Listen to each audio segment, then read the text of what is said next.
So GameFi is just a term that comes from the word like game and finance, and it almost always uses blockchain technology that includes NFTs, cryptocurrencies, and decentralization.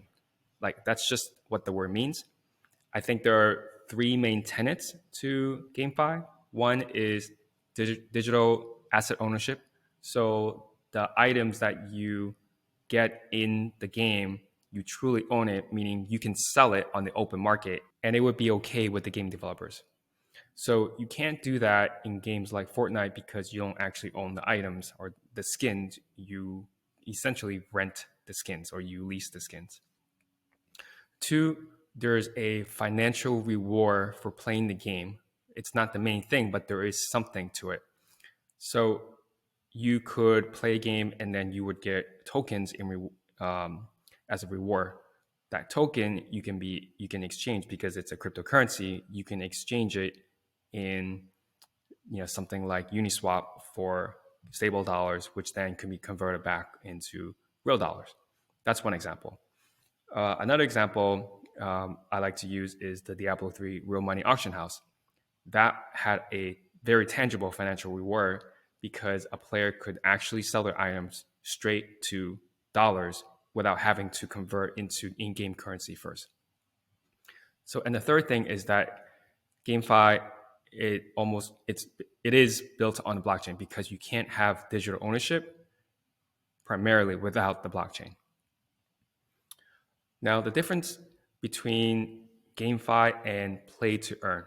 So I think GameFi is just a broader terms for how games are going to incorporate a financial component for the players.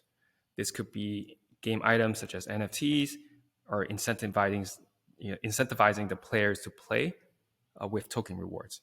So Sandbox does this very well where they reward players who are at the very top of their leaderboard with sand tokens.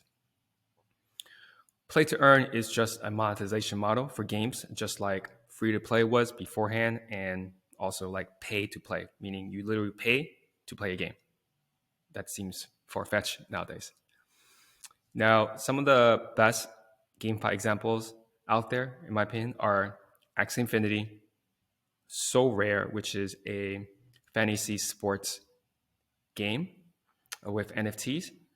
I think that could be really big once they have a partnership with the NFL.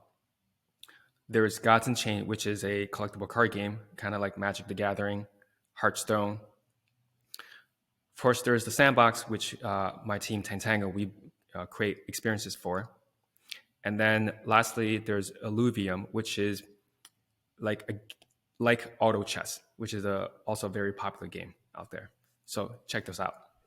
All right, so play to earn. So that became really popular with the rise of Axie Infinity, right? And we saw, I saw there were a ton of news articles about people in the Philippines making a living wage by playing that game. And that's correct, right? Like the living wage